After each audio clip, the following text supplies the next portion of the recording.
जो जाति धर्म पंथ मजहब सबसे ऊपर उठकर है, पर्यावरण, उसको बचाने को लेकर ना तो आपको कोई गांधी मैदान में बैठा दिखेगा, ना कोई पूरे भारत देश की यात्रा करते दिखेगा। 800 प्रकार की लगभग पक्षियों की प्रजाति आज भारत से विलुप्त हो गई है। 1500 प्रकार के पेड़ पौधों की प्रजाति आज भारत से विलुप्त हो चुकी है। पेड़ एक प्रकार के हैं, तो उसके नीचे मुस्लिम भी ऑक्सीजन लेता है, हिंदू भी लेता है, सिख भी लेता है, ईसाई भी लेता है। बिहार जिस देश में हम रहते हैं, उसमें फॉरेस्ट मात्र 7.5% फॉरेस्ट कवर है, उसको बढ़ाने की आवश्यकता है। जब मैं घूमता हूँ तो समय की अभाव हो जाता है थोड़ा-सा। आप बात करें भारत की, तो ईपीआई की रिपोर्ट में भारत 180वें स्थान पर है एनवायरनमेंट परफॉर्मेंस इंडेक्स में। पीपल, बरगद, पाखड़ को हमने ब्रह्मा, विष्णु, महेश के रूप में पूजा करते हैं।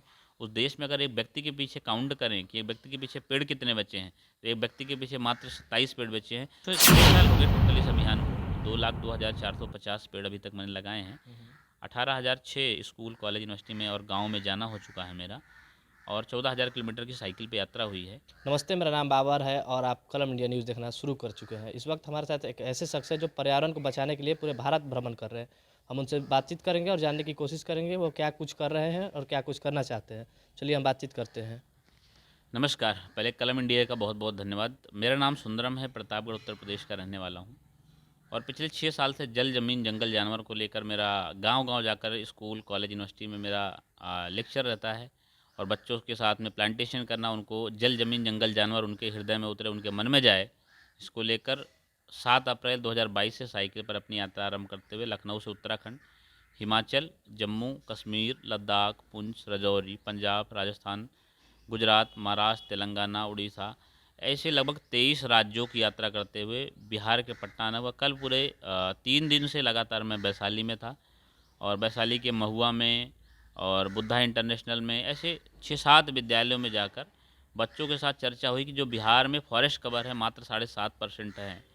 तो हमें ये सोचना है का कहीं न कहीं विषय है कि जिस प्रदेश में हम रहते हैं, उसमें फॉरेस्ट मात्र 7.5% फॉरेस्ट कवर है, उसको बढ़ाने की आवश्यकता है।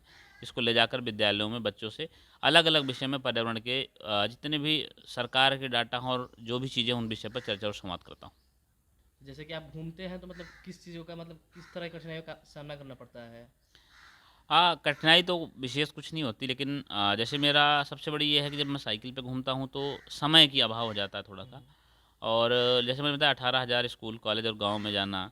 जैसे आपको पता है कि दुनिया के टॉप 10 पोल्यूटेड शहरों में 8 भारत से हैं, दुनिया के 50 पोल्यूटेड शहरों में 7 भारत से, और दुनिया के लगभग 15 गर्म शहरों में से 12 शहर जो है भारत से हैं। तो हमारे लिए चिंता का विषय है, और ये विषय बच्चों में जाए, और उसको लेकर विद्यालयों में जाता हूँ। अगर आप बात करें भारत की, तो ईपीआई की रिपोर्ट में भारत 180वें स्थान पर है एनवायरनमेंट परफॉर्मेंस इंडेक्स में, और COP 26 दिल्ली में हुआ। देश के प्रधानमंत्री जी ने ग्रीन वॉल के बारे में भी चर्चा करी, और भी सारे विषयों के बीच में चर्चा होती है, लेकिन फिर भी हमारा देश पर्यावरण के मामले में कहीं न कहीं पीछे रह जाता है।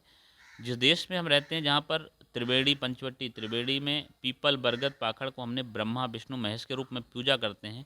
उस देश में अगर एक व्यक्ति के पीछे काउंट करें कि एक व्यक्ति के पीछे पेड़ कितने बचे हैं, तो एक व्यक्ति के पीछे मात्र 27 पेड़ बचे हैं। ये हमारे लिए चिंता का विषय है। और एक भारत का गौरवशाली इतिहास न केवल आज़ादी को लेकर रहा है, भारत का एक गौरवशाली इतिहास जो है पर्यावरण को लेकर रहा है। अगर सन 1787 में माँ अमृता देवी का शायद आपने नाम सुना होगा, जो बिहार के वासी आपके माध्यम से देख रहे हैं, मैं उनको भी ये बताना चाहता हूँ कि सन 1787 में 363 लोगों ने अपना सर्वोच्च बलिदान दिया। आप कल्पना करिए, अगर हम आपको एक पेड़ की टहनी लग जाती है, पेड़ टहनी तोड़ के फेंक देते हैं, लेकिन माँ अमृता देवी और 363 लोगों ने अपना सर्वोच्च बलिदान दिया, अपनी गर्दन कटा ली, लेकिन पेड़ नहीं कटने दिया। सर कटे रूखे बचे तब भी सच तो जान, ऐसे एक भावना के साथ राजस्थान की माँ अमृता देवी ने 363 लोगों ने, आप कल्पना करिए कि पेड़ बच जाए, इसके लिए वो गर्दन कटा ली। उसके बाद भी कहते हैं कि अगर गर्दन कटने के बाद भी पेड़ बच जाता तो हमारे लिए यह बहुत सस्ता सौदा है। उस देश में हम रहते हैं, लेकिन फिर भी आज हमारे देश की पर्यावरण की चिंता कितनी अत्यधिक, और माँ अमृता देवी को लोग बाग जानते तक नहीं हैं। ये हमारे लिए न केवल हमारे इतिहास में, और ऐसे बहुत सारे विषय हैं कि जो हम लोगों को पता नहीं है, बल्कि पर्यावरण के लिए क्या क्या बलिदान हुए वो हमको नहीं पता है। जैसे कि पर्यावरण एक बहुत बड़ा मुद्दा है। सड़क बन रहा है, घर बन रहा है, तो हर दिन मैंने पेड़ पौधे काटे जा रहे हैं, लेकिन उसको लेके कोई जागरूकता है लेकिन बहुत कम है, ना के बराबर। लोग एसी फ्रिज का ज़्यादा इस्तेमाल करते हैं। पहले के लोग जो होते थे पेड़ के छाँव में बैठा करते थे। तो उसको लेके मैंने आप कैसे देखते हैं? जैसे मैं आपको एग्जांपल देना चाहूँगी, पटना में हमारी आपकी बातचीत हो रही, तो पटना में अपने देखा होगा आपने कि गांधी मैदान में बहुत सारे पॉलिटिकल लेके हल्ला रहता है कि भाई हमें ये चाहिए, हमें वो चाहिए, और देश में बहुत सारी यात्रा भी हो रही हैं। राहुल गांधी जी की यात्रा, बिहार की बात जोड़ो करें तो यात्रा है, हाँ, नीतीश कुमार प्रशा भी समाधान यात्रा पे है। नीतीश कुमार जी माननीय मुख्यमंत्री समाधान यात्रा पे हैं, और प्रशांत किशोर जी भी कुछ यात्रा कर रहे हैं, ऐसा मुझे पता लगा। लेकिन अब भारत को देखते हैं, जिससे सब कुछ होना है, कोई जात के नाम पे यात्रा कर रहा है, कोई धर्म के नाम के, कोई वोट के नाम पे यात्रा कर रहा है, लेकिन जो जाति धर्म पंथ मजहब सबसे ऊपर उठकर है, पर्यावरण, उसको पर्यावरण। बचाने को लेकर ना तो आपको कोई गांधी मैदान में बैठा दिखेगा, ना कोई पूरे भारत देश की यात्रा करते दिखेगा। अगर बात करें कि पहले जो विकास की अगर बात कर रहे हैं, तो विकास सभी को चाहिए। विकास से मुझे नहीं लगता कि ना मुझे परेशानी ना किसी, लेकिन अनियंत्रित विकास जिसका आप एग्जाम्पल एक जोशीमठ में देख रहे हैं, पूरा जोशीमठ दरक रहा है, लोग पलायन करने को मजबूर हैं, पूरा पहाड़ दरक रहा है। ऐसा विकास मुझे लगता है कि भारत नहीं, अभी तो पूरे विश्व में किसी को नहीं चाहिए। सुनियोजित विकास हो और उस विकास को सभी लोग वेलकम करेंगे। लेकिन आप पेड़ों के काट कर, अगर जो हमारे जंगल को काट कर आप कंक्रीट का जंगल बनाएंगे, तो आपको एग्जाम्पल जोशीमठ में दिख रहा है। ऐसे बहुत सारे एग्जाम्पल आज देश में हैं। जैसे उत्तराखंड के आप अपर क्षेत्रों में जाएंगे तो लोग पलायन कर चुके हैं, क्योंकि पानी नहीं है। आपको पता है कि जब इन्वायरमेंट क्लाइमेट चेंज की वजह से आपको बिहार में बहुत सारी बाढ़ आ जाती है, फिर उसका सूखा पड़ जाता है। जब आपको पता है धीरे धीरे बारिश होती है, जो हमारे नेचुरल रिसोर्सेज हैं, वो चाहे भूजल हो चाहे पहाड़ के जल हो, वो रिचार्ज हो जाया करते हैं और व्यक्ति को पानी मिलता है। और इन्वायरमेंट क्लाइमेट चेंज से आज इतनी समस्या हो गई है देश में कि बात करें, अभी हम जहाँ बैठे हैं पक्षियों की आपको आवाज़ सुनाई दे रही होगी, लेकिन अगर बात करें तो भारत से पलायन करने, वर्ल्ड माइग्रेटेड डे, विश्व पक्षी पलायन दिवस में भारत पक्षियों के पलायन करने के मामले में चौथे स्थान पर है। 407 प्रकार की स्पीसीज भारत से पलायन करके दूसरे देशों में जा चुकी हैं, ऐसा इलाहाबाद विश्वविद्यालय की रिपोर्ट बताती है। 700 प्रकार की लगभग पक्षियों की प्रजाति आज भारत से विलुप्त हो गई है। 1500 प्रकार के पेड़ पौधों की प्रजाति आज भारत से विलुप्त हो चुकी है। परफेक्शन आईएएस, यूपीएसई और बीपीएससी फाउंडेशन क्लासेस के लिए समर्पित संस्थान। यहाँ आपको UPSC selected and interview appeared faculties द्वारा गाइड किया जाता है। Separate batches for Hindi and English medium. 65वीं और 64वीं बीपीएससी एग्जाम में 69 और 107 रिजल्ट्स एवं 66वीं बीपीएससी एग्जाम में 131 रिजल्ट्स हासिल किया है परफेक्शन आईएएस टीम ने। Perfection IAS, Kumar tower, boring road, Patna. है। तो हम सभी लोगों को ये सोचना है, और ये अपने लिए करना है, किसी के लिए नहीं करना। हम अपने आने वाली पीढ़ी को क्या दे के जाते हैं, ये हमें तक कंक्रीट का जंगल दे के जाना है, या हरा भरा और सुंदर जंगल वन दे के जाना है, ये हमें तय करना है। बिहार के चाहे किसी भी राज्य को घूमते हैं देखते हैं, ठीक है, तो उसके बाद मैंने अभी तक अभी कौन सा ऐसा राज्य जिसमें ज़्यादा आपको देखने को मिला कि वहाँ के प्रति वहाँ की सरकार है चाहे वहाँ के लोग जागरूक हैं? हाँ, जैसे भारत में बड़ा एक गर्व का विषय है कि जैसे हैदराबाद, आपको पता है कि दुनिया का सबसे ग्रीन सिटी घोषित हुआ, शायद आपको पता हो या नहीं पता हो। और हैदराबाद की देखें तो मैं हैदराबाद भी गया, तो वहाँ पे देखा मैंने कि लोग कितने जागरूक हैं। इवन कि यूथ जो है उस विषय को लेकर कितने जागरूक है। राजस्थान की अगर बात करें, जैसे माँ अमृता देवी के बारे में मैंने सुनाया। अगर आप उत्तराखंड, जब यूपी एक हुआ करता, चिपको मूवमेंट, शायद आपने सुना हो, चिपको चिपको मूवमेंट सुना है आंदोलन जी। सुना है 1972-73 में सुंदरलाल बहुगुड़ा जी और लोग पेड़ सुंदर। चिपक गए थे, हम कट जाएंगे लेकिन पेड़ नहीं कट हाँ, सकेंगे।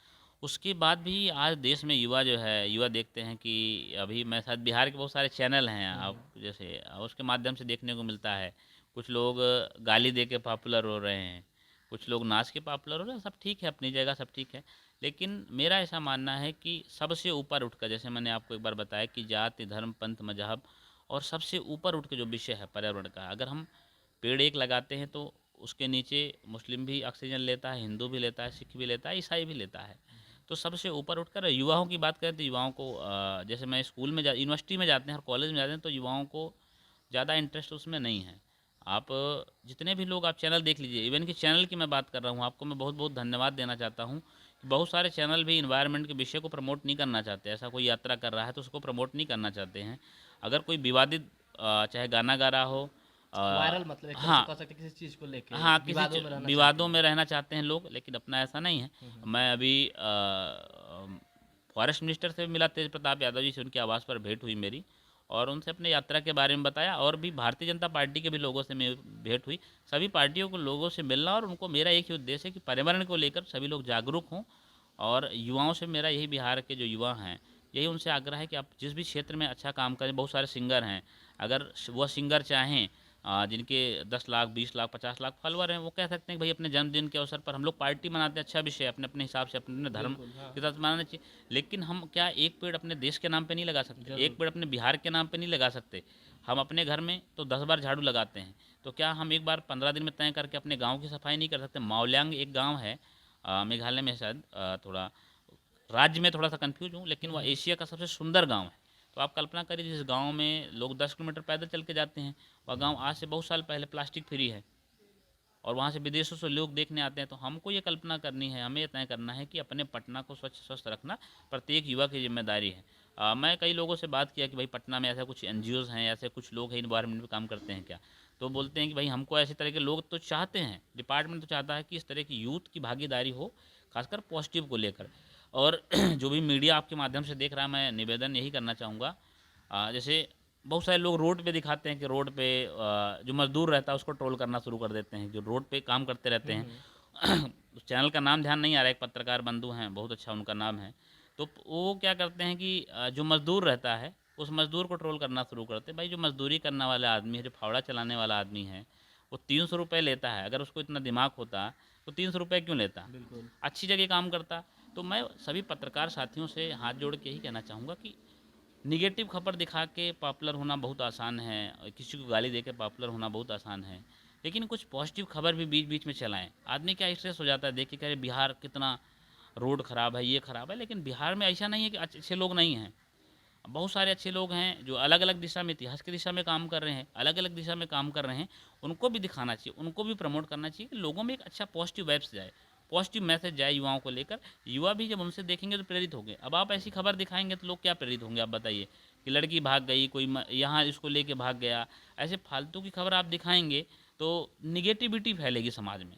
दिखाना चाहिए, मैं नहीं कह रहा हूँ दिखाना चाहिए, लेकिन क्या हम महीने में 2 बार भी ऐसी खबर नहीं दिखाते क्या कि जिसको देख के अच्छा लगे, लोगों को दिल को लगे हाँ नहीं, आज भी मानवता जिंदा है, आज भी युवा हमारे सही दिशा में जा रहा है। तो ऐसी भी खबर आपके माध्यम से मैं यही कहना चाहूँगा कि ऐसी भी खबर बिहार के जो अलग अलग चैनल हैं अपने, चाहे यूट्यूब के हों, फेसबुक के हों, वो दिखाएंगे तो एक पॉजिटिव मैसेज समाज में जाएगा। आपने इस खबर को कवर किया है, इसके लिए आपका बहुत धन्यवाद है। बिहार के युवाओं से मैं यही कहना चाहूँगा, रोज़ नहीं लगा सकते, लेकिन प्रयास ये करें कि अपने जन्मदिन पर 1 और 5 पेड़ लगा के अपना जन्मदिन मनाएं। आने वाली पीढ़ी को हम तो कम से कम बता तो सकेंगे। हम शादी करते हैं, शादी के बाद हम या तो पार्टी हनीमून मनाने जाते हैं, लेकिन मैंने इसे कल्पना करी, जहाँ जहाँ मेरी यात्रा हुई, जैसे 22 जगह भी काम चल रहे हैं मेरे, जहाँ पर जैसे हमारे सामने पार्क बैठे हैं, तो मैंने सभी से आग्रह किया कि अगर हमारे गली में या मोहल्ले में किसी एक बच्चे का जन्म होता तो एक शिशु वाटिका बनाएं। उस वाटिका में जाके उस बच्चे के नाम के फलदार वृक्ष लगाएं और उसका नाम लिखे। जब बच्चा जैसे बड़ा होगा तो हम उसको ले जाकर उसे दिखाएंगे, उसके स्नेह बढ़ेगा कि हमने मेरे जन्मदिन पर ये पेड़ लगा था, कितना सुंदर पेड़ है। उसके बाद कपल वाटिका, जब शादी करके आते हैं पति पत्नी तो 2 पेड़ लगाएं।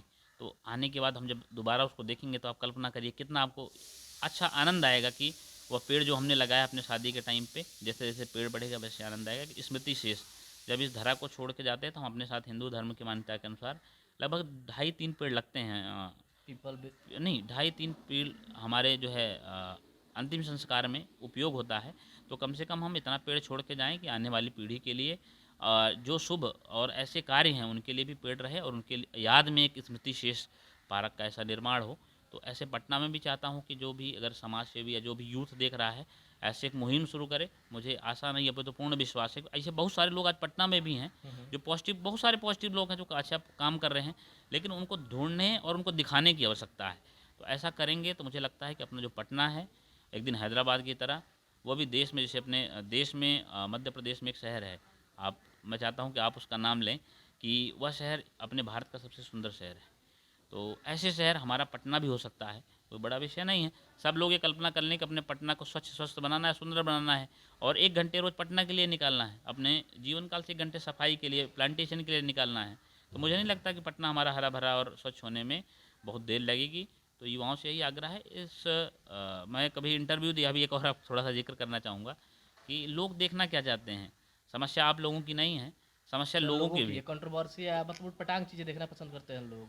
हाँ, आपने ये सही कहा कि लोगों की, आप लोगों की समस्या नहीं है। मैं उसको जब ध्यान पे देखा कि भाई लोग कंट्रोवर्सी चीज़ें देखना पसंद करते हैं, कोई भाग गया और कोई कुछ हो गया, कोई गाली कुछ भी गंदा गाना गया, ऐसा कुछ समथिंग। लेकिन अच्छी खबर को आप लोगों को भी प्रोत्साहित नहीं करते कि अच्छी खबर देख के शेयर करें और लोगों में पॉजिटिव मैसेज जाए युवाओं में। तो आप लोगों का भी अगर ऐसा लोग देखेंगे तो आप लोग भी, मुझे नहीं लगता दिखाने में आप लोगों को भी परेशानी है कि ऐसी अच्छी चीज़ें दिखाई जाए।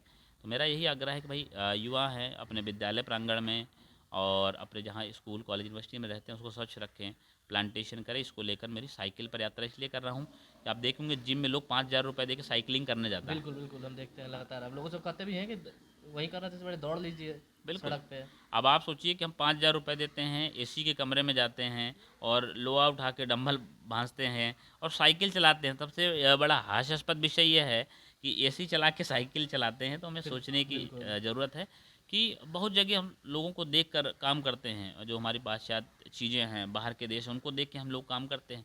जैसे हम यहाँ पे रहते हैं, जो लोग खेती करते हैं हमारे यहाँ पे, पहले लोग साइकिल और साइकिल पर एक थैला, जो प्लास्टिक की समस्या है, प्लास्टिक की समस्या गाँव में इसलिए आज भी नहीं है कि लोग साइकिल या बाइक पे थैला डाल के रखते हैं। तो 5 सब्जी लेने गए तो 5 अलग अलग प्लास्टिक ना लाकर एक थैले में ही लाते हैं। तो लोग थैला उपयोग करें कि लोगों को कहना चाहिए कि मेरा थैला मेरा अभिमान। ऐसा लोग कहकर अगर फ़ोटो डालें तो मुझे लगता है कि अगर उनके 10 फ्रेंड होंगे तो 10 भी देखेंगे, उनको भी अच्छा लगेगा, लोग पॉजिटिव दिशा में जाएंगे। बिहार के जैसे कि मुख्यमंत्री नीतीश कुमार, वो अभियान चलाते हैं जल जीवन हरियाली को लेके, उसके बारे में आपको कुछ पता है? अब मैंने पोस्टर देखा है जल जीवन हरियाली को लेकर। एक्चुअली क्या है समस्या, जो मुझे लगता है कि ये केवल बिहार के लिए नहीं है, अभी तो पूरे देश में कम्युनिकेशन गैप, सरकार और समाज में एक्चुअली कम्युनिकेशन अच्छा नहीं है। अगर आप प्लांटेशन की बात करते हैं तो प्लांटेशन सरकार की ज़मीनें हैं, सरकार की ज़मीनें नहीं है तो किसान पे है। जो एग्रो फॉरेस्ट्री का एक विषय अच्छा चल रहा है बिहार में और हर जगह है एग्रो फॉरेस्ट्री का। तो मेरा ये कहना है कि कैंप लगाकर अगर हम गांव में स्कूल में 1 महीने में एक बार हम उसको जाके बताएं कि हम जागरूक करें और उनकी जो स्कीम है कि इससे क्या क्या फ़ायदे हैं और क्या क्या चीज़ें हैं, तो मुझे लगता है कि जो इफ़ेक्टिवनेस है वो बढ़ेगा। और मैंने नीतीश जी का केवल शायद बोर्ड में कहीं देखा है कि जल जीवन हरियाली ऐसा कुछ अभियान चल रहा है। कई लोगों से चर्चा करी मैंने जो समाज में काम करते हैं, उनके विषय ध्यान में नहीं था, उन्होंने भी यही कहा कि मैंने भी पोस्टर बैनर में देखा है। तो उसकी सच्चाई क्या है वो भी पूरा बिहार का प्रवास करेंगे तो पता लगेगा। जैसे कि तेज प्रताप यादव से आप मिले तो वो क्या कुछ खास मतलब बताया कुछ? तेज प्रताप जी से मेरा औपचारिक मुलाकात होती है। मैं जिस स्टेट में जाता हूँ वहाँ के फॉरेस्ट के अधिकारियों के साथ मेरा एक बार बैठक होती है कि हम आपके स्टेट में इन जिलों में जाएंगे तो आपसे सहयोग की अपेक्षा है। माननीय तेज प्रताप जी से भी इसी क्रम में उनके आवास पर भेंट हुआ, मैंने उनको एक पौधा भेंट किया और तेज प्रताप जी से मैंने अपनी यात्रा के बारे में बात किया। बस इतनी हमारी 2-3 मिनट की मुलाकात हुई थी और बहुत विशेष इस पर चर्चा नहीं हुई, क्योंकि मैं बिहार का जब पूरा प्रवास करने के बाद हमारा जो काम है बस लिख के उनको बताना कि क्या सजेशन अच्छा हो सकता है, वो करेंगे हर स्टेट में जैसे करते हैं। हमारे लिए तो हर स्टेट और हर सरकार से सेम ही आशा और सेम ही सहयोग की अपेक्षा रहती है कि खासकर युवा पर्यावरण को लेकर काम करे, युवा आगे आए, इसको लेकर मेरा आग्रह रहता है। आप कब से ये स्टार्ट किए थे, मतलब अभियान जो अब चलाए हैं? वैसे तो 6 साल हो गए टोटल इस अभियान को। 2,02,450 पेड़ अभी तक मैंने लगाए हैं। 18,006 स्कूल कॉलेज यूनिवर्सिटी में और गांव में जाना हो चुका है मेरा, और 14,000 किलोमीटर की साइकिल पे यात्रा हुई है। और साइकिल से 7 अप्रैल को मैंने लखनऊ से अपनी यात्रा आरंभ करी और यात्रा की शुरुआत वहाँ के उत्तर प्रदेश के वन एवं पर्यावरण डॉक्टर आरुष सक्सेना जी के द्वारा हुआ। और गुजरात में गुजरात के मुख्यमंत्री, उत्तराखंड के मुख्यमंत्री, हिमाचल के मुख्यमंत्री, जहाँ गए सभी मुख्यमंत्रियों ने बुलाकर सम्मान दिया। गुजरात में बटेश्वर वन महोत्सव होता है, उसमें बुलाकर मंच पे माननीय मुख्यमंत्री जी ने सम्मानित किया और तेलंगाना के भी फॉरेस्ट मिनिस्टर ने सम्मानित किया। ऐसे बहुत सारे लोग जिनको पता लगता है काम कर रहे हैं, युवा हैं, तो और युवा भी प्रेरित हों उसको लेकर पूरे ऐसे देश का प्रवास। और बहुत सारे लोगों का स्नेह और प्यार अलग अलग अधिकारी से लेकर पॉलिटिकल और सामाजिक लोगों का मिल रहा है। बहुत अपार जन समर्थन मिल रहा है लोगों को। चलिए धन्यवाद। बाकी की तमाम खबरों के लिए बने रहे कलम इंडिया न्यूज़ के साथ। तब तक के लिए धन्यवाद। क्वालिटी से कंप्रोमाइज नहीं, अंतर्राष्ट्रीय गुणवत्ता की टाइल्स, सैनिटरी वेयर और बाथ फिटिंग्स उत्पादों के लिए एक बार मौका देकर देखें। श्री इंटरप्राइजेज।